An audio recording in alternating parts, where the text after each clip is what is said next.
Hello YouTube, Slate Warrior here, and I'm doing a Kickstarter. I'm joking. Today, the discussion is going to be on the Necloth of Brionac. Now, if you've been subscribed to me for a little bit, which, a couple of you haven't because I just got some subscribers in the last couple of days for no reason whatsoever, you may remember that I just did some discussions on both the Necloth of Trishula and Necloth Exomirror here, and you should definitely go check out those videos. I'll be linking them in the description because since I'm talking about the Necloth of Brionac, I'm going to be referencing these cards a lot because the Necloth archetype is pretty small, so I need to make my observations using these cards. Alright, so basically the Necloth of Brionac is supposedly a Necloth version of Brionac, Dragon of the Ice Barrier. If you do not know, Necloth of Trishula has a pretty similar effect to Trishula, Dragon of the Ice Barrier. You can banish a card from your opponent's side of the field, hand at random, and graveyard when it's ritual summoned, where Trishula could do that when it was synchro summoned, right? So you'd think that, we'd be getting a Brionac effect, right? If you read Brionac's effect, it's really strong. I mean, this guy is banned. You can discard any number of cards to the graveyard to target the same number of cards in the field, return those targets to the hand, right? So you expected we'd be getting something like that, okay? And we just look at this guy over here, right? Let's read off his effect. I'll just take it step by step, but the point is we're getting a really underwhelming effect out of this guy. I'm sure you guys can read it right now, but I'm just going to go over each part of the effect one by one. You can ritual summon this card with any Necloth ritual spell card, okay? So that's just like Necloth Trishula here. Necloth Exomirror can be used to ritual summon either of these. They're not restricted. You can still use advanced ritual art if you need to. The only thing is you have to note that you cannot ritual summon it with the Necloth of Brionac. You can't use itself to ritual summon it. So what that means is basically the best example I can think of is Gishkis. Gishkis would have level 6 Gishkis, right? And they just play as many level 6 Gishki ritual monsters as they could. So they just use that as the entire ritual cost, and then they could use the Gishki Aquamirror to recycle the Gishki cards back to their hands. So I guess they just want to prevent that from happening with these because most ritual monsters need to have the level of the monster attributed for it to be summoned, right? And of course, every monster is the same level as itself, so people are doing that. But this card cannot be ritual summoned by using itself, and neither can this one. Even though it doesn't say the Necloth of Trishula, it is level 9, and it can't be ritual summoned using level 9s. Alright, so that's probably going to be part of the archetype. That looks like how it's going to turn out here. So, like I just said, must be ritual summoned by using monsters other than the Necloth of Brionac, and cannot be special summoned by other ways. So that means that it cannot be special summoned from the graveyard, it seems, right? Must be ritual summoned. Yeah, does this one must be ritual summoned? Must be ritual summoned and cannot be special summoned by other ways. Alright, so you won't be getting this guy back from the graveyard. You can discard this card. Add one Necloth monster from your deck to your hand, except for the Necloth of Brionac. Yeah, so it can't add itself, so you couldn't just, send 3 Necloth of Brionacs to the graveyard and then search whatever Necloth card you need. That would actually be pretty good if you could feel your graveyard, but you can't. So this card can be used to search out anything in the archetype. It's basically the the Spellbook of Secrets. It's the Rhoda, it's the Stratos that the deck has. It seems from the cards that we've gotten, this is the closest that we've got. You have to discard it. It's not a big deal. It's a 1-for-1. So it can't be special summoned back from the graveyard, but you can just get it back to your hand if you need to. I believe this card can help with that. So actually, no, you banish. You add the spell cards to your hand. All right, so forget that. But oop, spoilers. All right. So you can target 1 or 2 monsters in the field that were special summoned from the extra deck. Shuffle those targets back into the deck. Okay. My God, why did they have to make it a Shaddoll or a Shaddoll, whatever? Basically, you can only target monsters that were special summoned from the extra deck. This card here, the one that's banned, the one that we expected to be getting an effect of, returned any card to the hand, not even just monsters. This one restricts you to monsters from the extra deck. Like, I know monsters from the extra deck are prevalent, and, this card is still alright in its own right, but it's living up to the name Brionac. Like, do you realize how good this card was? Do you realize why this card is banned? Because it is a level 6 generic synchro, and water nonetheless, so it can be used with mermails nowadays. You can discard any number of cards. Do you realize if this card is as powerful as the size of your hand? Like, that's what everybody already said with it. Alright, so, I mean, yeah. This card doesn't require a discard cost, but just its effect is just so much weaker in my opinion, because you could be using this to get rid of a whole bunch of problem cards, you know what I mean, the back row that you can't deal with, or a Thunder King. I mean, you can't use this guy's effect if there's the first effect if there's a Thunder King on the field, right? And then all you can do is return monsters back to the extra deck, which, like I said, is okay. It's an okay effect. It's going to be pretty strong, but it's 1 or 2, so you once per turn, you have to activate it. It does target. That's another thing. Target 1 or 2 monsters, return them back to the extra deck, and then continue on from there, and you can only use each effect of the Necloth of Brionac once per turn. I guess I was just expecting a little bit more.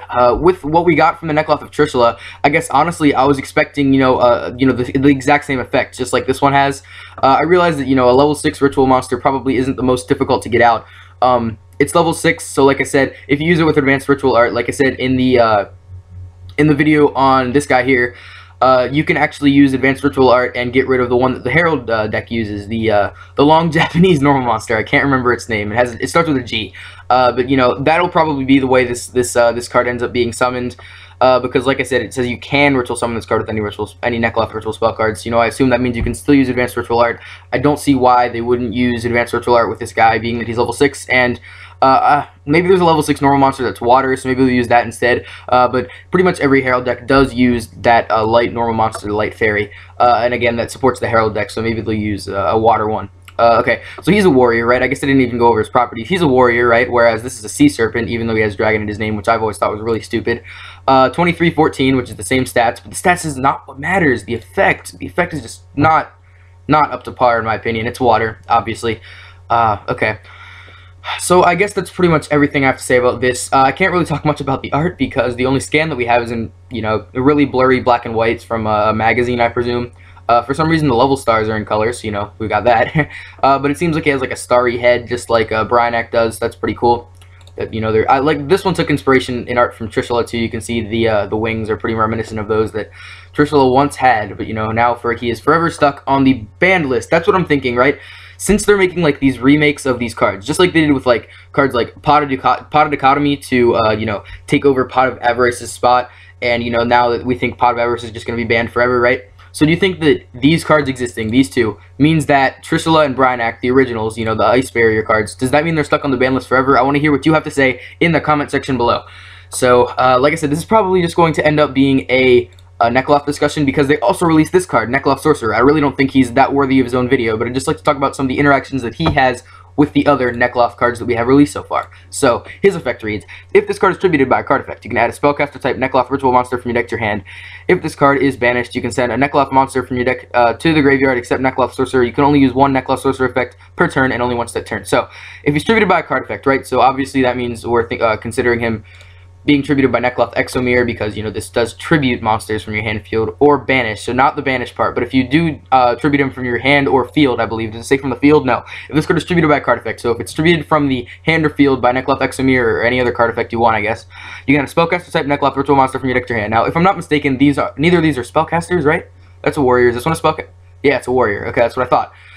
So that guarantees that we're going to be getting more Necloth cards. I'd like to see what kind of spellcaster ones we'd get. Can you think of any spellcaster type banned cards, guys? If you can, oh my gosh, maybe we're getting a Democ Necloth. Oh my gosh, but Democ should not be banned.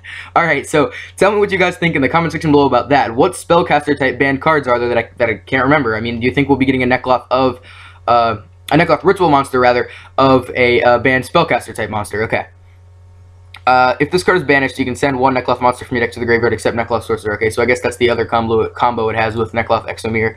You can get a Necloth monster from your deck to the graveyard. And it seems like you wouldn't want either of these in your graveyard, so I'm assuming that we're going to be getting more support that would want to be in the graveyard. Yeah, probably something like the Gishkis have that you can banish as the entire cost for a ritual summon, and then it'll be a Necloth card, so, you know, you can just banish the Necloth in your graveyard, and then you can go ahead and ritual summon, you know, with this, either of these. So, that seems like it'll be pretty good once the Necloth archetype sort of, you know, finishes being created.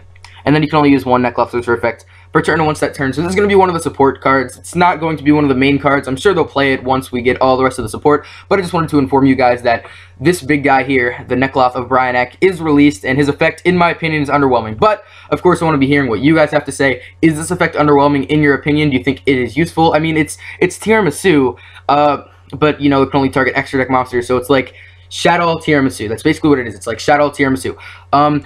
Tell me what you think about this card's effect. Tell me what you think about its art. Tell me what you think about the fact that it is in a black and white scan. So, you know, maybe it'll be a lot more epic looking once we get it in color. But yeah, like this video if you enjoyed it and you enjoy the news that I'm kind of providing you. I just want to keep you up to date on all of the new cards coming out. And favorite this video if you liked it that much. Subscribe to my channel for more Yu-Gi-Oh videos. If we get anything else in this Necloth archetype, it's pretty interesting to me. I really like how they're, you know, making copies of older cards. So I'll definitely be looking into that. So, you know, subscribe for me to see that. You know, thanks for watching. Share this video with your Yu-Gi-Oh friends. I'll actually be making another video today, so I'll be looking forward to that, and I will see you later, YouTube.